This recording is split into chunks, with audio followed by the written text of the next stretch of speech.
News ఉద్యమకారులకు న్యాయం చేయాలన్నదే తమ ప్రభుత్వ ఉద్దేశమన్నారు ఉద్యమకారుల గుర్తింపు కమిటీ చైర్మన్ కేశవరావు. అఖిలపక్ష సమావేశానికి హాజరైన ప్రతి ఒక్కరి అభిప్రాయాలు తీసుకుంటున్నట్లు తెలిపారు.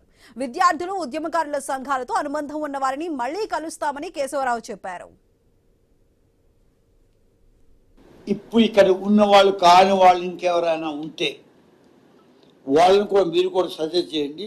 వాళ్ళని కూడా పిలుస్తాము, స్టూడెంట్స్ పిలుస్తాము, అసోసియేషన్ పిలుస్తాము, ఎవరు పిలుచుకుంటారు. అడ్వకేట్స్ ఉంటారు, వాళ్ళు అడ్వకేట్స్ అని రాలేదు కాబట్టి ఆ తీరుగా డాక్టర్స్ కూడా సపరేట్ చేసి వాళ్ళందరినీ పిలిచి మాట్లాడాలి. మా ఉద్దేశం ఏంటంటే ఎందరు ఉన్నారో ఉద్యమంతో సంబంధం ఉన్నారు వాళ్ళందరితో మాట్లాడి సంప్రదించి డెసిషన్ తీసుకోవాలని అనుకుంటున్నాం. ఇది నెంబర్ 1. నెంబర్ 2, దీంట్లో ముఖ్యంగా జీవో ప్రకారం కానివ్వండి, గవర్నమెంట్ ఉద్దేశ ప్రకారం కానివ్వండి, ఫస్ట్ మాకు చేయవలసిన పని ఎవరు అసలు ఐడెంటిఫై చేసేది ఉంది ఎవరికైనా.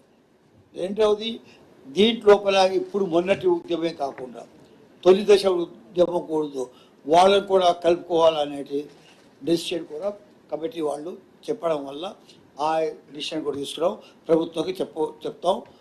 వాళ్ళని కూడా రిక్వెస్ట్ చేసేసి వాళ్ళని కూడా ఎవరైనా మిగిలిపోయిన వాళ్ళు ఉంటే వాళ్ళకి కూడా ఈ ఫెసిలిటీస్ వాళ్ళకు కూడా అందిస్తామనే ఉద్దేశం ఇది.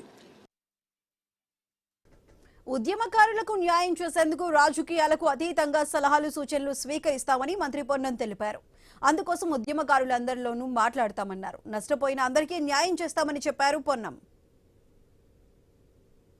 తెలంగాణ ఉద్యమానికి సంబంధించి వివిధ రకాలుగా అంటే వివిధ యొక్క ఫోరమ్స్ లైక్ జర్నలిస్టులు కావచ్చు, కళాకారులు, రచయితలు, లేదా ఉద్యోగ సంఘాలు, విద్యార్థి సంఘాలు, మహిళా అన్ని కుల సంఘాలతో అనేక రకాలుగా ప్రతి ఒక్కరు కూడా భాగస్వామ్యమై ఉద్యమంలో కొంత నష్టపోయి అది ప్రాణ నష్టం కావచ్చు, శారీరక నష్టం కావచ్చు, లేదా ఉద్యోగ ఆర్థిక రకరకాల నష్టాలకు సంబంధించి ఉన్నప్పుడు వాళ్ళను సముచితంగా ఏ విధంగా గౌరవించుకుంటాం అనేటువంటి ఆలోచన కొద్దీ మరి ఈ యొక్క కమిటీ ఏర్పడ్డది. దానిలో భాగంగా ఈరోజు అన్ని రాజకీయ పార్టీల సమావేశం జరిగింది. భవిష్యత్తులో మళ్ళీ ఎటువంటి వివక్ష లేకుండా రాజకీయపరమైన అంశాలు రాకుండా అన్ని వర్గాలను కవర్ చేసే ఆలోచనతో ఉన్నది.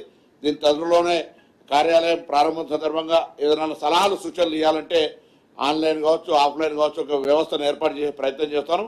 సో దయచేసి ఈ యొక్క కార్యాచరణ తెలంగాణ ఉద్యమకారుల గౌరవ గుర్తింపు జరిగే ప్రక్రియ జరుగుతుంది అనేటువంటి మాట ఈ సందర్భంగా తెలియజేస్తాను.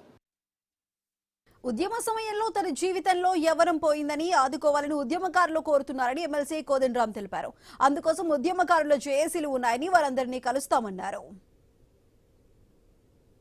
అంటే ఉద్యమకారుల జేఏసీలు ఉన్నాయి, వాళ్ళందరినీ కలుస్తాం, సంప్రదిస్తాం.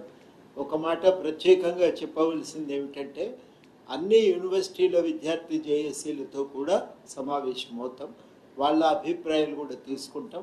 ప్రత్యేకంగా వాళ్ళు ఒక మాట ఏమంటున్నారంటే మా యవ్వనం ఈ ఉద్యమంలో ఖర్చు అయిపోయింది, మరి ఇప్పుడు మేము ఏం చేయాలనేది మాకు అర్థం కాని స్థితి, మా గురించి మీరు వినాలి, మా బాధలు వినాలి, మాకేదన్నా తోవ చూపాలనే మాట వాళ్ళు అడుగుతున్నారు. వాళ్ళతో కూడా సమావేశం జరుగుతుందని ఈ సందర్భంగా స్పష్టం చేయవచ్చు. సంఘాలు, కుల సంఘాలు, విద్యార్థి జేఏసీ, యూనివర్సిటీ జేఏసీలను సంప్రదిస్తామని ప్రభుత్వ విప్ అద్దంకి దయాకర్ వెల్లడించారు. స్టేక్ హోల్డర్స్ ను పిలిచి మాట్లాడతామన్నారు. అందరి అభిప్రాయాలు తీసుకుని ఉద్యమకారులను గుర్తిస్తామని పేర్కొన్నారు అద్దంకి. ఒక నిర్ణయం తీసుకోబోయే ముందు కమిటీ అన్ని రాజకీయ పక్షాల యొక్క అభిప్రాయాలను విస్తృతంగా విన్నది. వాళ్ళు సూచించే సలహాలు, మిగతా అంశాలు గైడ్ ఏం చేసినా కూడా వాటిని తీసుకుంటుంది.